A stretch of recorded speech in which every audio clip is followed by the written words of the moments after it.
están las especificaciones en la documentación que ustedes han recibido sobre las acciones de este primer año. Una de ellas ha tenido que ver con la mesa de archivos. La mesa de archivos ha permitido identificar 34.000 unidades de interés que constituyen una gran cantidad de información y que en el contexto del plan se ha comenzado a clasificar y trabajar. En esa mesa ha estado trabajando la Subsecretaría de Fuerzas Armadas, quien ha mantenido conversaciones con las Fuerzas Armadas. Una de esas reuniones se hizo precisamente en el Ministerio de Defensa. En el contexto del Plan Nacional de Búsqueda, el Ministerio de Defensa y las Fuerzas Armadas tienen obligaciones asociadas, pero creo que es conveniente, tal como está señalado en el contexto de los antecedentes que sirven de base al Plan Nacional de Búsqueda, simplemente es cosa que ustedes miren el diagnóstico con la información que ahí se encuentra, que las instituciones involucradas en desaparición forzada no solo son las Fuerzas Armadas, sino que también Carabineros de Chile. Y por lo tanto, las acciones que han estado vinculadas al levantamiento de la documentación y antecedentes están asociadas a este conjunto de instituciones. Ministro, muy buenos días. Quería... ¿Más fuerte? Sí. Ministro, buenas tardes. Quería consultarle sobre los anuncios que hizo el presidente Boric recién. El primero que está relacionado con esta indicación al proyecto que tipifica la desaparición forzada, si nos puede entregar más antecedentes. Y lo otro también sobre esta indicación para levantar el secreto del informe Valech. Esto, por ejemplo, es un adelantamiento de la fecha que se tenía prevista. Necesitamos más antecedentes, por Sí, favor. sobre lo primero, existe un proyecto de ley sobre desaparición forzada. Nosotros tenemos hoy día una regulación que está vinculada a lesa humanidad y hay un complemento que se está discutiendo, un delito en específico que está discutiendo sobre este punto, que supone también el reconocimiento de atenuantes calificadas vinculadas a cooperación eficaz en el caso de identificación de víctimas de desaparición forzada. Ese proyecto de ley ha formado parte de una discusión interna y una serie de aspectos jurídicos que el Ejecutivo tenía que analizar, cosa que se hicieron, y las indicaciones se están presentando a continuación. Es no solo la tipificación, sino que también las atenuantes calificadas por colaboración.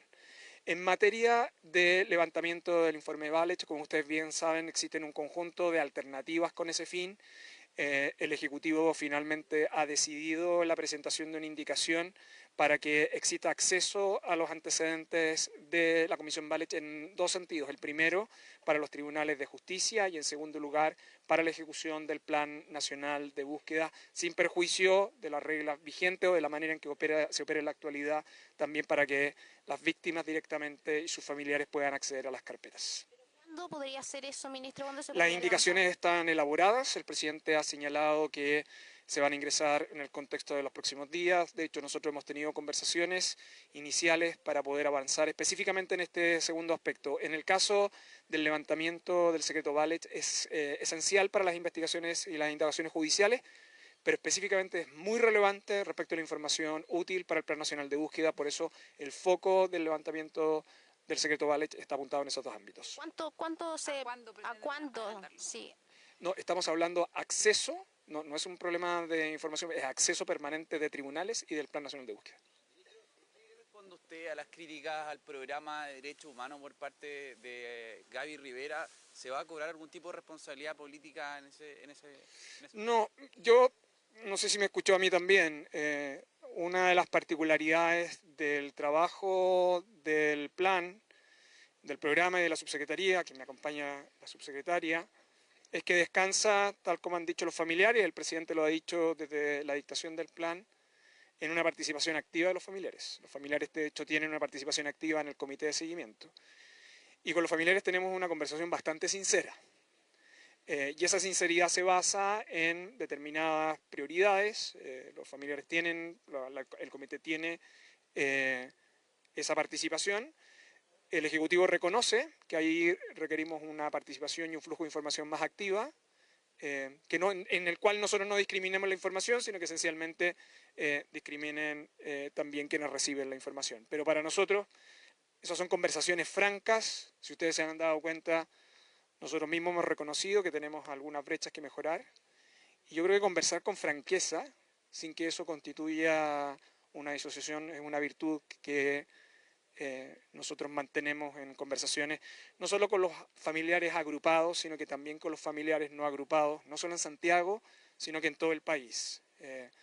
Yo he hecho referencia a algunas, por ejemplo, de las diligencias que actualmente se están haciendo. La más conocida públicamente es el caso de la veleidosa. Por ejemplo, en el caso de la veleidosa, los familiares participan activamente de las diligencias, los familiares son directamente consultados y ese yo diría que es un ejemplo de lo que nosotros aspiramos en la ejecución integral del Plan Nacional de Búsqueda. Preguntarle dentro de... Muchas gracias. Dentro de los anuncios está esta plataforma también, y CIPER tiene nuevamente antecedentes respecto de un pago de 619 millones de pesos para realizar precisamente esta plataforma a una empresa, pero por trato directo. Sí. ¿Por qué se hace por trato directo cuando el argumento era un poco que ya lo habían hecho antes, pero hay quienes dicen hay empresas que podrían haberlo hecho también, que tienen experiencia y que hubiese sido más barato? No, esa es una nota que tiene ya varias semanas, que de hecho generó la respuesta por parte del programa, pero nosotros además hemos estado reportando esa información al comité de seguimiento.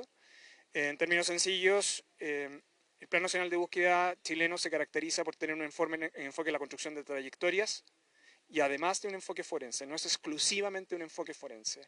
Todas las experiencias internacionales que hay de plataformas están en buena parte vinculadas a estructuras forenses, ¿no?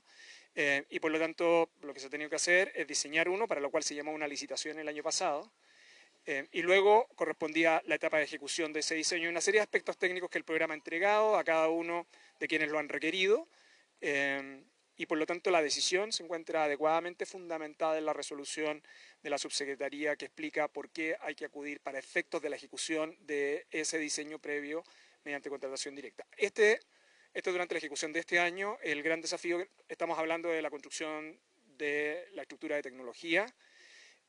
Nosotros estamos en la actualidad, conjuntamente con el Poder Judicial, procesando más de 5 millones de fojas a los expedientes judiciales y estamos trabajando, este es un trabajo que estamos haciendo más bien con el diálogo con las universidades, la manera en cómo lo vamos a sostener en el largo tiempo, porque hay un tema que es el gran desafío del Plan Nacional de Búsqueda y es cómo lo mantenemos en el tiempo como política pública permanente sin que dependa de una administración en concreto y en particular de quienes estamos en los cargos que estamos en la actualidad.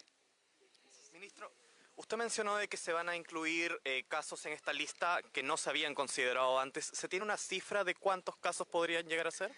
Yo he sido también bien respetuoso de decir primero los familiares y después el público en general, pero aprovecho para especificar lo que señalé yo como uno de los avances del plan.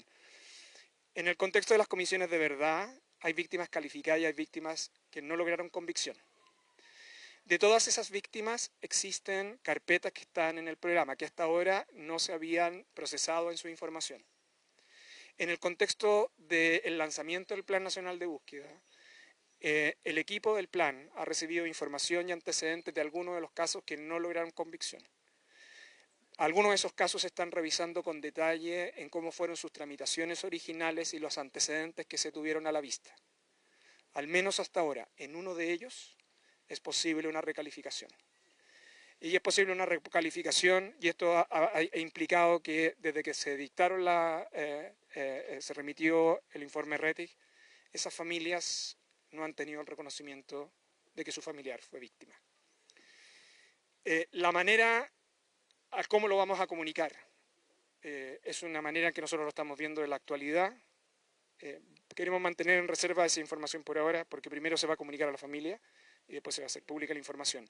A partir de ese caso, el Plan Nacional de Búsqueda está revisando todas las carpetas de aquellas personas que no se logró convicción y en base a eso realizar las rectificaciones administrativas que correspondan. Creemos que es uno de los resultados del plan, pero como en todo este tipo de cosas, existe una política que siempre con los familiares en participación, pero siempre con los familiares primero en la información y después al público en general. ¿Otro? Sí, otros temas. ¿Otro tema? Sí. Ya, perfecto. ¿Cómo está, ministro? Bien, Buenas tardes. Lo llevo al caso de Hermosilla. Sí. En las últimas horas ha trascendido que la fiscal Lorena Parra le habría enviado su currículum a Luisa Hermosilla mientras ella postulaba a la Fiscalía Oriente. ¿Podría existir la causal de inhabilidad y cómo ve este tipo de situaciones que se daban ¿Sería mejor transparentar todos los contenidos de estos chats? A ver, yo creo que aquí se ha estado generando una dinámica que puede ser extremadamente compleja. Durante estos días se ha amenazado públicamente entregar la información que supuestamente está en ese teléfono. Yo creo que uno de los aspectos claves es no olvidar los delitos que se investigan. Los delitos que se investigan son soborno, cohecho, lavado de activos y delitos tributarios entre los más significativos. No es solo respecto de una persona, sino que de varias. Y es quizá uno de los aspectos más severos que no solo indigna a la opinión pública, sino que demuestra la forma y modo en que se ejerce indebidamente no solo la profesión legal, sino que también otras formas de actuación y de generación de riqueza. Quiero decir que esto no solo afecta a la profesión legal, sino que también cómo se actúa en los mercados. Dicho eso, cualquier mención pública de que la revelación de determinada información sea con un propósito de amedrentar o inhibir la investigación penal, yo creo que es un asunto que hay que mirarlo con cierta cuidado y atención.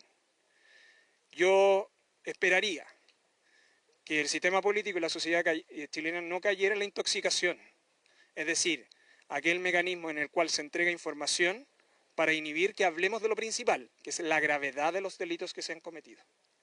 En relación a la situación que usted me pregunta en concreto, la fiscal regional emitió un comunicado a la Fiscalía Regional Oriente, donde explica y reconoce esos contactos, pero también señala que no se afecta la imparcialidad en su caso y acredita 2 o 3 hechos con los cuales está asociado a lo mismo.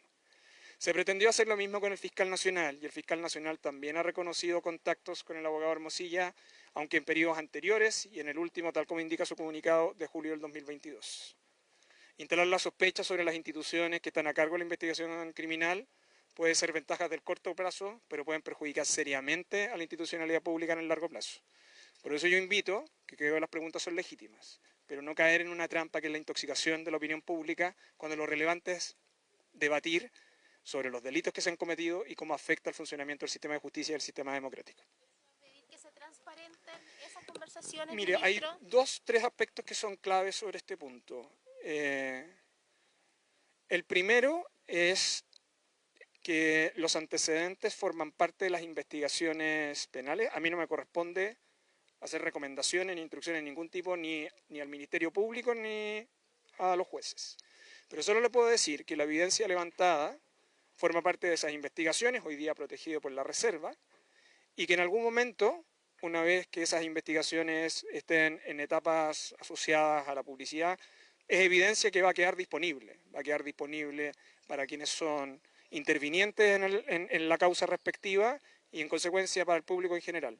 Lo que quiero decir con esto es que en algún momento se van a transparentar todas las conversaciones. Lo que no me parece correcto es especular previamente con el objeto de inhibir investigaciones. Ministro, usted en su calidad de abogado tuvo alguna conversación con Hermosilla, bien digo, y temen en la amenaza que hace Juan Pablo Hermosilla cuando dice que este caso podría llegar al Palacio de la Moneda. No.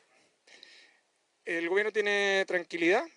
El único antecedente sobre el cual se ha hecho un tema del cual se ha hablado, que es la situación de Miguel Crispi, que como es de público conocimiento, él lo había seleccionado como su abogado, que no alcanzó a asumir patrocinio alguno, porque luego estalló el caso Audio, y en ese contexto existe una pretensión de reunión entre Luis Hermosilla y yo respecto de la situación que afectaba a Miguel Crispi por los antecedentes que estaban a disposición del Estado, pero esa reunión nunca se ejecutó, ni tampoco él recibió información mediante medios electrónicos o WhatsApp que estuvieran en manos del Estado para efecto de llevar a cabo, porque ese patrocinio no se llevó a cabo.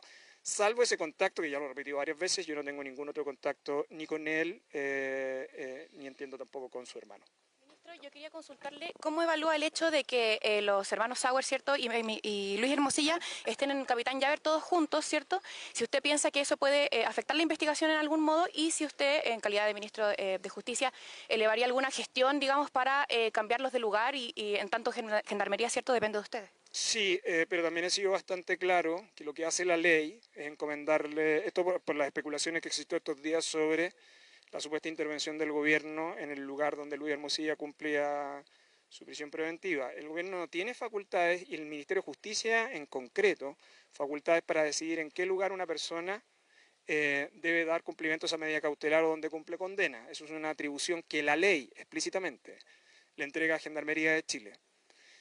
Durante estos días, a propósito del informe de factibilidad, el informe de factibilidad de Gendarmería que le fue entregado al cuarto tribunal señala la disponibilidad, pero también advierte que hay otros imputados asociados a esta misma causa que se encuentran en ese establecimiento. Pero la decisión de trasladarlo a Capitán Llávar es finalmente una decisión del cuarto juzgado de garantía de Santiago. ¿Cómo evalúa usted como abogado, digamos, que estén juntos en ese lugar y si cree que eso puede entorpecer la investigación? Mire, yo no voy a emitir opinión sobre ese punto fundamentalmente porque tiene que ver con la evaluación de cautela. El tribunal, al momento de adoptar las medidas cautelares de prisión preventiva en este caso, tuvo razones de cautela respecto de ella, entonces creo que la discusión es si se cumple o no se cumple ese objetivo, pero eso es un asunto que le corresponde a los intervinientes del procedimiento y no al gobierno opinar sobre ese punto. Ministro, y respecto a la denuncia, acusación que hace la defensa de Leonardo Villalobos de que no hay una especie de Capitán Llávar para mujeres, usted dijo en una entrevista en La Segunda que está planificando nueva ampliación en los recintos del cuadrante Pedro Montt, sí, y que esto tenga un elemento de género. Sí. ¿Está dentro de eso algún recinto de eso? Y también déjeme preguntarle por la ley de delitos económicos que entra en vigencia mañana, el domingo más bien, exige que los establecimientos pensados para delitos económicos se adecúen a las consideraciones de las mujeres. Primero, ¿cómo responde a esta acusación, denuncia que hace la defensa y si nos podría dar más elementos respecto a eso? No, yo lo dije ayer explícitamente, la defensa tiene razón. Y lo que explica esto es que el sistema penitenciario chileno está diseñado en su estructura histórica, hasta mucho tiempo atrás, como que las únicas personas que podían estar privadas de libertad eran hombres. Quiero solo recordar que el único centro penitenciario diseñado para mujeres es el Centro Penitenciario Femenino de Arica, que entró en operaciones ahora en el 2022. Es el único que se diseñó pensando en mujeres. Todo lo demás en nuestro país ha sido adecuando plazas en recintos específicos o adecuando establecimientos que tenían otro propósito, conventos o cárceles de hombres para mujeres. Por lo tanto, la afirmación de que no existe para las mujeres que cometen ese tipo de delitos un lugar como Capitán Llávar es completamente cierto. Ahora, en el contexto de la ley aprobada por el Congreso el año pasado, que establece las reglas para ampliación y modificación de establecimientos, que es el que el Ejecutivo está ejecutando en el último tiempo en la modificación de los planes reguladores, la ley, ojo, la ley nos obliga que en todas las ampliaciones y remodelaciones tendríamos que tener en consideración en esos establecimientos remodelados y ampliados, específicamente aspectos tan vinculados a mujeres privadas de libertad, porque en el caso de mujeres privadas de libertad, los requerimientos no son simplemente plazas. Quiero recordar que según las cifras que los estudios reportan, el 90% de las mujeres privadas de libertad son jefas de hogar.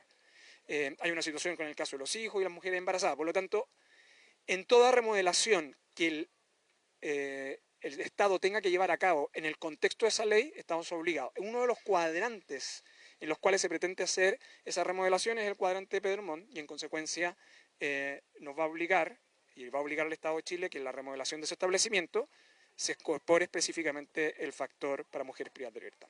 De que usted concuerde con la crítica, ¿el gobierno cómo se hace cargo de una cosa que usted también considera? Bueno, el gobierno se hace cargo tratando de disponibilizar el número de plazas adecuadas para ese fin y respondiendo con la segregación de este tipo de delitos en concreto. Sobre ley de delitos económicos. También, ministro, según datos de Gendarmería, hasta ayer había 60 mujeres que estaban detenidas justamente, estaban recluidas por ley de delito o por delito económico, ¿cierto? Queríamos preguntarle dónde llegan esas mujeres, sí, a dónde van a pasar su condena. Primero, dos cosas. La primera, delitos económicos no es solo Capitán Llávar. ¿Okay? Hay por efecto de segregación hay determinado tipo de defraudaciones. Delitos económicos existen también en otros centros penitenciarios y que tienen reglas de segregación. No pensemos solo en Santiago, también pensamos en el resto de regiones. De hecho, Santiago 1 tiene un ámbito segregado también porque son delitos habitualmente asociados a personas de baja peligrosidad en términos de relación con terceros. Por eso no nos quedemos simplemente con que Capitán Llávar es el único recinto, es un recinto para determinado tipo de defraudaciones. Pero en los establecimientos penitenciarios en general, las personas que cometen delitos económicos tienen un mecanismo de segregación que son distintos, ¿no? Lo digo por lo siguiente, porque el dato no solo importa cuántas mujeres están privadas de libertad por delitos económicos, sino que también hay, en el caso de hombres, personas que están privadas de libertad por delitos económicos, que están en recintos penitenciarios segregados del resto de la población penal, ¿no? Eso es más o menos lo que le puedo decir sobre ese punto. ¿Voy a delito económico? Sí. Ya. El 1 de septiembre entra en vigencia particularmente las reglas que están vinculadas a personas jurídicas. ¿Por qué es tan relevante la entrada en vigencia? Primero, quiero recordar que la ley de delitos económicos no solo aumenta penas, sino que en segundo lugar es extensiva el régimen de los delitos base para responsabilidad penal de las personas jurídicas. A partir del 1 de septiembre, las personas jurídicas, no solo la empresa, también es relevante las otras personas jurídicas que se agregan, iglesias, partidos políticos, universidades, forman parte también del régimen de responsabilidad penal de las personas jurídicas. Y el enfoque de la ley de delitos económicos no solo el aumento de pena, la ampliación de las categorías de delito, sino que también las obligaciones de cumplimiento preventivo. Y esto tiene un impacto muy significativo en la forma en que los directorios y las personas que están a cargo de la dirección superior, no solo de las compañías, sino que también otras personas jurídicas, como las directivas de un partido político, tienen que tener en consideración sobre los controles que se ejecutan al interior de esas instituciones por el régimen de responsabilidad penal, no simplemente civil, penal, en la cual esos directores o miembros directivos pueden incurrir. Ministro, por último quería preguntarle si usted cree o si puede haber influido de alguna manera las conversaciones que tenía el fiscal Guerra con Luis Hermosilla en casos tan relevantes, hablando de delitos económicos como el caso Penta, como el caso Dominga. Bueno, yo creo que son conversaciones que es indispensable aclarar, no solo por la comunicación impropia que puede existir, sino que además por el impacto público que en particular el caso Penta tuvo en la sociedad chilena. Y por lo tanto es conveniente llevar a cabo esas indagaciones. El fiscal nacional ha nombrado al fiscal de Arica a cargo de esta investigación. Creo que los antecedentes revelados en el comunicado del Ministerio Público son graves, pero también dan cuenta de una cuestión que es bien decisiva en estos momentos, y por eso vuelvo a la respuesta inicial que le hice a algunos de ustedes. La decisión del Ministerio Público de enfrentar inmediatamente las filtraciones sobre esos WhatsApp, pero en segundo lugar, la posición decidida del fiscal Valencia de llevar a cabo estas investigaciones hasta sus resultados, creo que es lo que nos debiera dejar tranquilos y además nos debiera mantener atentos. Esa investigación da cuenta de hechos graves, pero yo creo que lo relevante es ver cómo avanza la investigación para distinguir, que yo creo que hay otro aspecto que es bien relevante, la responsabilidad penal de aquellas otras que pueden ser conflictos de intereses, que no son constitutivos de delito, pero que sí pueden afectar la confianza en el sistema de justicia. Quería precisar un punto respecto al levantamiento del secreto Valech. Es un secreto por 50 años. Lo que se plantea en las indicaciones es poder levantarlo ¿para cuándo? ¿Cuando esta ley se promulgue inmediatamente? Así es, para el caso de tribunales y el Plan Nacional de Búsqueda. Ya, pero una vez que sea promulgado, así es. ¿O es reducirlo a 45 años, 40 años? Estamos hablando para el acceso a aquella información que está en los antecedentes de la Comisión Valech, para las investigaciones judiciales y para el Plan Nacional de Búsqueda. Ya, no en forma pública. Así es. Perfecto. ¿Estamos? Muchas gracias.